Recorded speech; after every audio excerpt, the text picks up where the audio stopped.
horizontal. Isso mesmo. Então, veja, para que estão entrando na live, não é apenas o músculo abdutor, como nós aprendemos na graduação. O músculo que abduz nos primeiros 15 graus. Sim, ele faz esse mecanismo, ele gera esse movimento, mas não só esse movimento, ele abduz e roda externo. E ao princípio que abduz e roda externo, ele faz uma abdução horizontal. Sim, senhores, então o supraespinal, ele é um potente abdutor horizontal. Olha a distribuição de fibras dele, o músculo que se localiza posteriormente. Veja, então são fibras que estão num plano frontal ou coronal e que vêm para a faceta superior do tubérculo maior do úmero. Como é que um músculo que vem de uma face posterior e se insere aqui, como é que ele tem a ação apenas de abduzir? Não, ele tem a ação de jogar o braço para trás. Então, a informação é que o supraespinal ele abduz, ele abduz no plano frontal e ele roda externo. Evidentemente, o que a gente pode trazer dessa biomecânica para o benefício do nosso paciente? É isso que nós temos que saber. O que essas informações de movimento podem trazer para o benefício e otimização do tratamento do paciente? De novo, primeira dica e primeira informação importante, que é uma informação que muitas vezes é negligenciada. O supraespinal não é só um músculo de abdução no plano frontal. Ele não pura e simplesmente abduz até aqui. Claro, os primeiros graus, eletromiograficamente, são os que mais funcionam. Graus de abdução. Mas além disso, além de abdução, ele gira, ele faz uma rotação externa de quem? Uma rotação externa da articulação glenomeral. E fora a rotação externa, o que ele faz também, de muito importante, que de fato é negligenciado, é uma abdução horizontal. Então vamos falar um pouco sobre o tendão, que é quem mais se prejudica nesse processo de lesão do supraespinal, que são as lesões derivadas das tendinites ou tenossinovites do supraespinal. Não vamos falar aqui de fator de causa de tendinite e tenossinovite. Pessoal, só para dizer, essa live será gravada, não fiquem preocupados com relação ao travamento. Nós disponibilizaremos essa live no IGTV, fiquem tranquilos. E não vou parar novamente para informá-los novamente, não vou parar a live inteira. Então veja, então esse músculo ele abduz os primeiros 15, roda externo e abduz horizontal. O que significa que eu preciso entender que o meu supra, ele realmente faz parte do manguito rotador. Porque vamos ver, vamos entender um pouco desse tendão. Esse tendão que sofre com essas lesões. Vamos entender a composição desse colágeno. Nós temos mais de 12 tipos de colágeno. E o colágeno do tendão do supra é um colágeno do tipo 1 e do tipo 3. Grande maioria, nós temos aqui no tendão do supra o colágeno do tipo 3. O que significa que o colágeno do tipo 3 é mais próximo do músculo. E o mais próximo da êntese de fixação aqui, no tubérculo maior, na faceta superior do tubérculo maior, é do tipo 1.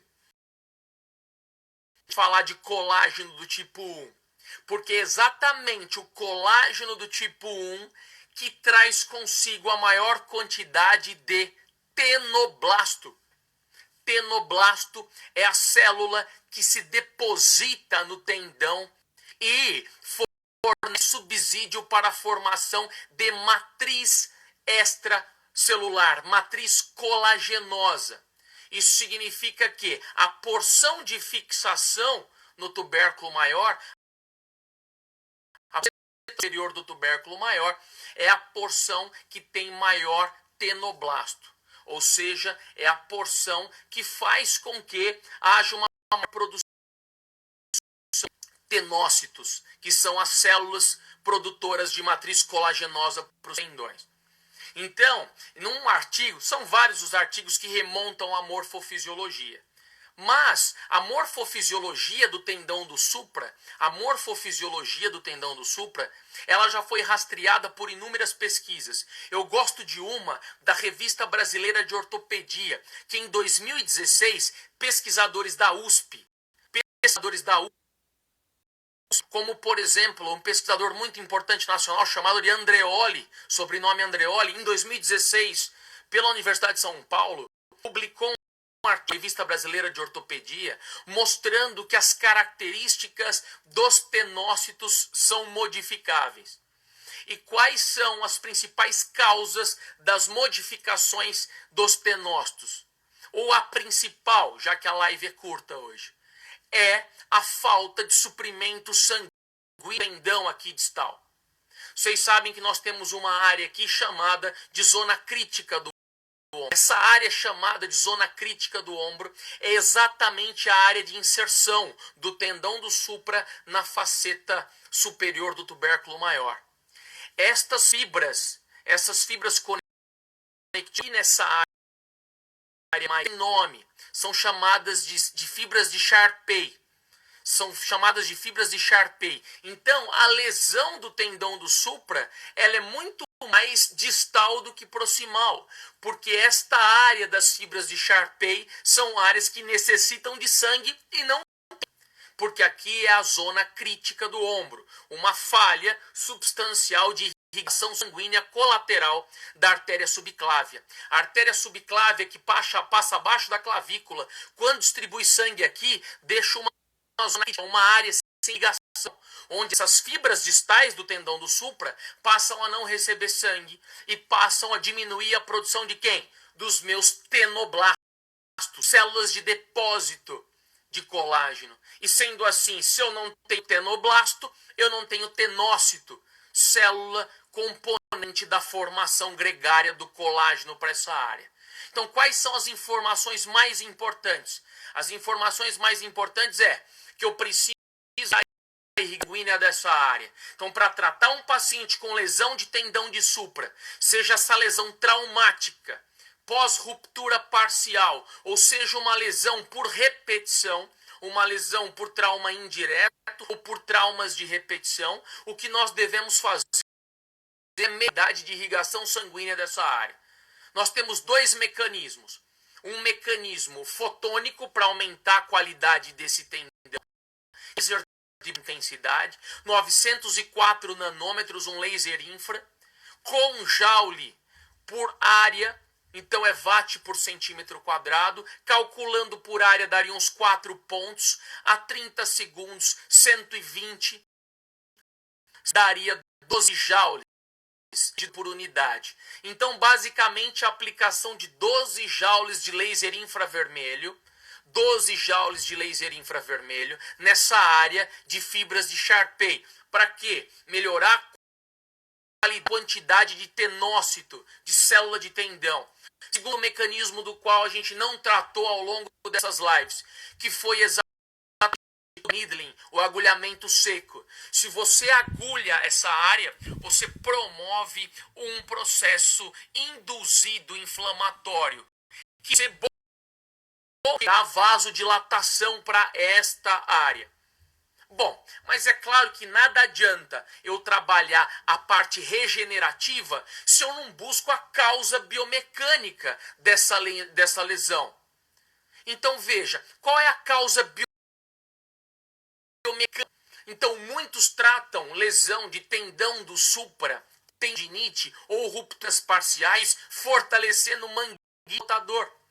Errado. Por que errado? Porque como você vai fortalecer um músculo que ele está lesado parcialmente ou sobrecarregado usando o mesmo mecanismo rotacional? Não é abdutor apenas. Foram as primeiras frases que eu disse. O supra é abdutor nos primeiros 15, sim, eletromiograficamente comprovado. E só que ele é rotador externo, ele é. Isso significa que se eu fortalecer o supra em quadros iniciais, eu vou estar sobrecarregando a êntese do tendão. Então é errado fazer fortalecimento de rotadores externos, por exemplo. Quem são os rotadores externos?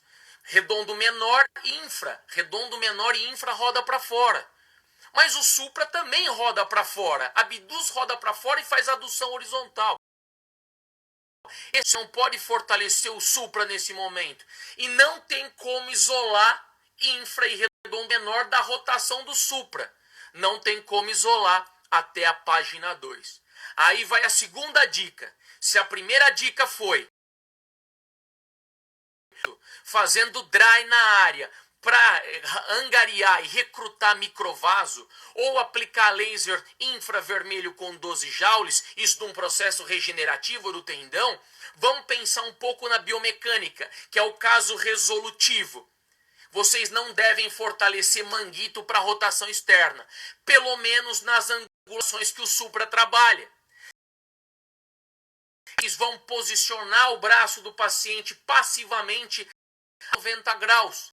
Isso significa que o paciente fica apoiado com o ombro no encosto da cadeira e vai pegar um pezinho nas mãos. Vou pegar uma bola de beisebol aqui para exemplificar para vocês. Ele vai pegar um pezinho nas mãos a 90 graus com o apoio de braço aqui na cadeira. Aí ele vai fazer força para rotação externa. Então vocês não devem trabalhar lesão de supra com força de rotadores aqui, ó. Por quê? Se vocês trabalharem força de rotadores externos aqui em lesão de supra, o supra é um rotador externo e ele não em quadros iniciais. Então qual é a dica para que vocês possam dar sustentação mecânica para esse supra? Primeira dica, abdução com suporte e fortalecimento para a rotação externa. Por quê? Porque acima de 90 graus, rodando, fazendo força para fora, acima de 90 graus, o que vai acontecer? Eu tiro a ação do supra. Então essa é a primeira consideração biomecânica. Realizar a rotação acima de 90 graus com o membro do paciente sustentado. Pode colocar um elástico aqui, puxar para frente e pedir para ele fazer força em rotação externa. Não há problema, desde que ele esteja acima de 90 graus. Outra coisa muito importante. Ver o seu paciente. Então, 3 são as dicas de hoje. O tendão do supra machuca, tanto por trauma direto quanto indireto. Eu devo melhorar a qualidade do colágeno aqui. É um colágeno 1, esse colágeno do tipo próximo da inserção no tubérculo maior. Esse colágeno possui fibras chamadas de Sharpei. São fibras que têm pouca irrigação sanguínea, por isso a gente chama de zona crítica do ombro. Por isso que quando o tendão do supra machuca é difícil regenerar. O que você vai fazer para aumentar o processo de regeneração? Você vai pedir para a colocação do laser. O laser vai ser colocado na área. Infravermelho 904 nanômetros, 12 joules. Ou dry needling, agulhamento seco, providenciando a área. Ambiente erradíssimo fortalecer rotadores no plano de ação do supra, porque ele é um rotador também. Ele é um abdutor, um rotador e um abdutor horizontal. Isso significa que eu não posso trabalhar aqui. Eu coloco a 90 sobre suporte. Então, braço com 90 de abdução, ombro com 90 de abdução sobre suporte. Você segura e ele faz força. Primeira dica, força para rotação externa e força para abdução horizontal. Assim você melhora a qualidade biomecânica do seu supra. Você melhora a qualidade biomecânica do ombro e, consequentemente, da força do supra. Tá ok? Basicamente, são essas as considerações. E outra coisa, fator de predisposição para lesão supra. Movimento de repetição, principalmente anteriorização de ombro. Indivíduos acima de 50 anos são indivíduos de faixa de fator preditivo, tá? De fator preditivo. E melhor do que isso, ou pior para os indivíduos, paciente diabético faz o quê? Prestem atenção na cascata metabólica. Paciente diabético promover uma gliconeogênese e glicogenólise no fígado, porque ele não pode usar muito carboidrato. Ele usa de quem? Da gordura para isso. Aí ele produz no fígado corpos cetônicos e, mais do que isso, substâncias que são horríveis. Não é? Isso significa que reaproveitamento de glicose hepática pela ação de quebra de gordura diabético muito, isso promove um aumento do estresse oxidativo. E o aumento do estresse oxidativo faz o quê? O aumento do estresse oxidativo, ele faz o quê? Ele aumenta os ácidos urônicos. Veja a diferença. Eu tenho ácido irônico, que é o hialuronato, substância do líquido sinovial, e eu tenho ácido urônico, uma coisa diferente da outra. O paciente diabético, ele tem o quê? Um reaproveitamento da glicose de uma maneira hepática. Ele fica sem consumo de glicose como fontes dos carbonos hidratados, tenta reaproveitar através da quebra de gordura. A formação de corpos cetônicos, aumento da oxidação tecidual e a formação de ácido urônico. Sabe qual é o problema do ácido urônico? Ele é ruim para quem? Para as células do tendão. Quer dizer que o paciente que é diabético, ele tem uma predisposição à tendinite? Claro que sim. Isso quer dizer que o paciente que tem diabetes, ele tem uma predisposição incrível à lesão tendínea? Claro que sim. Então veja, para os pacientes diabéticos que vocês têm, pacientes acima de 50 anos, diabéticos, com movimentos repetidos, e é claro, com o ombro protuso, é um paciente que vai ter tendinite de supra. Ou até mesmo ruptura parcial. Como é que eu trato um paciente de densidade 904 nanômetros, 12 joules? Dry needling para melhorar o quê? Para melhorar a irrigação periférica dessa área, fibras de Sharpei nessa área, região distal de tendínea maior, aonde o supra se insere, eu tenho fibras de Sharpei que privilegiadas com relação ao fluxo sanguíneo local. Como eu faço para aumentar o fluxo sanguíneo? Ou eu uso dos meus mediadores de sensibilização fotônica, como o laser de baixa intensidade, já citado 12 joules, cálculo de densidade de energia por área. Em agulhamento seco nessa área. Promovo o aumento do sistema complemento, bradicinina e histamina, vasodilatadores. Chega sangue aqui, chega suporte para a formação de colágeno. Tá ok? E como eu trabalho biomecanicamente para os que chegaram agora? Biomecanicamente eu trabalho como?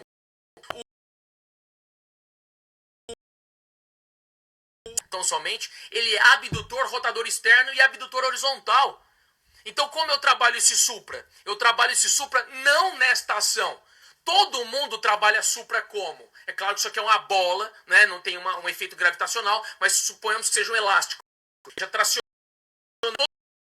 todo mundo, ó. Estabiliza ombro para evitar que o supra sobrecarregue fazendo força de rotadores externos. Não está errado. Só que você não pode fazer nesse plano. Porque o supra trabalha de 0 a 15. E se você fizer isso aqui, você está sobrecarregando exatamente o supra. Então você vai colocar o paciente a 90 graus com suporte, 90 de ombro com suporte, e ele fará o exercício de força para rotação externa. Isso não é uma bola, é um elástico. Ele fará força para rotação externa. Veja, acima de 90, porque aí o supra está inativado. E aí eu fortaleço exatamente em infrarredondo menor. E aí eu vou trabalhar também a 90 ou acima de 90, melhor 90, a abdução horizontal. Sempre com esse ombro a 90 passivamente sustentado. Tá ok? Então estas são as considerações e as dicas de hoje. A população que é fator preditivo para esse tipo de lesão, pacientes acima de 50 anos, pacientes com movimento de repetição e ombro protuso e diabéticos. Paciente de novo, paciente que tem diabetes, o paciente ele faz o que? Ele troca